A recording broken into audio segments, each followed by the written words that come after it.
Good morning. Today we're in Anza-Borrego Desert State Park down in Southern California at Dos Cabezas Campground.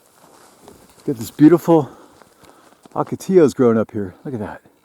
Wow. Over here too. They just love growing up here. Ocotillo, you can say Ocotillo Fouquieria splendens. So Ocotillo means little torch in Spanish, also called a buggy whip or coach whip or candlewood. These guys are a semi-succulent desert plant, and they grow about 33 feet tall, and they're indigenous to the Sonoran, Colorado, and Chihuahuan deserts. You find them out in California, Nevada, New Mexico, Texas, down in Mexico. They like to grow in dry, rocky soils up to 6,700 feet above sea level. They live about 60 years, even 100 years. Wow, let's take a closer look at this guy here. So his trunk, or his stems,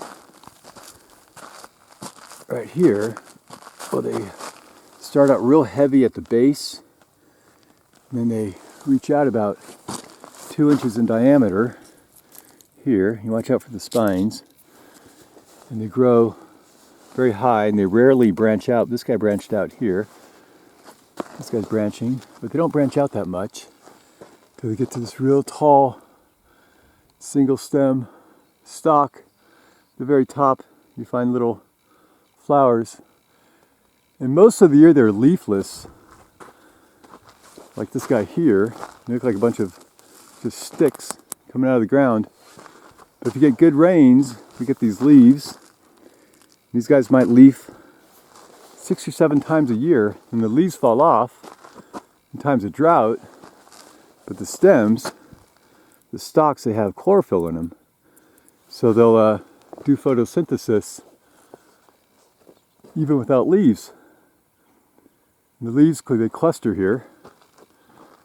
They're a little narrow, ovate or oval shaped. They're about 2 inches long. They'll remain on this plant for a couple months and fall off, and then when it rains they come back. See this tiny little leaf here. It's got a little purple tinge on him. Really, really cute. They grow in these little clusters at the base of a spine. You can't see them, but this tree here is super, super spiny. This guy's little spines there on this guy here. Wow. There's some good spines right there. Look at that. Anyway, look at some flowers here. Here's a lower guy. He's got some flowers on him. We'll take a look here. So they usually bloom around March through June. And sporadically throughout the summer, if there's good rainfall, you get these bright crimson red tubular flowers that come out of these little flower buds. And they cluster at the top of the stems, and they're great for hummingbirds and bees. They're also edible. You put them in a little salad for a tangy little flavor. Got another flower coming in over here. Look at that. Here, more flowers. So medicinally, right? The fresh bark can be chopped up to help with congestion. This guy's got some great spines on him. See these little spines? Wow. How about that?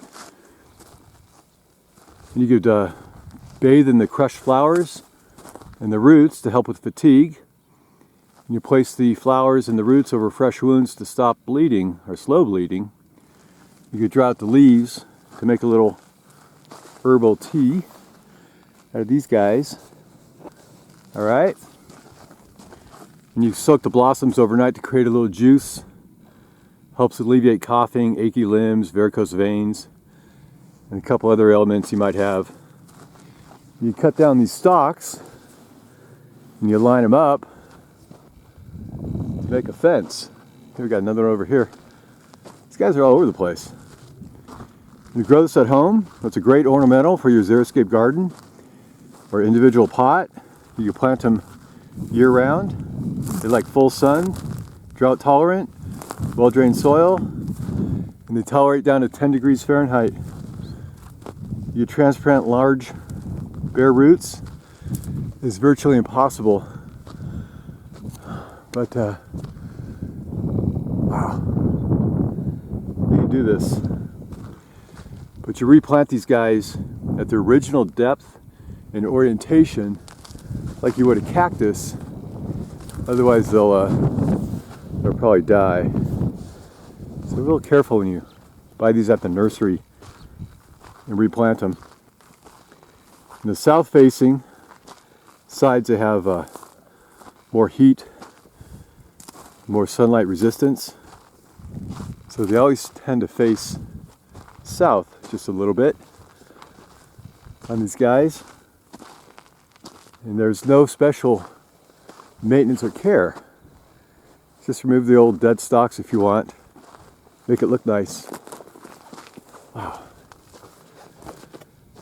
So if you want to see some great Ocotillos, just go to Anza-Borrego. Get this whole forest here.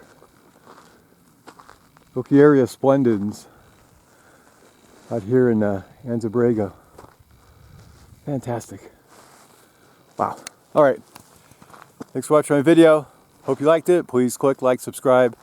I've got lots of other plants and shrubs up here in Anza-Borrego. Thanks for watching.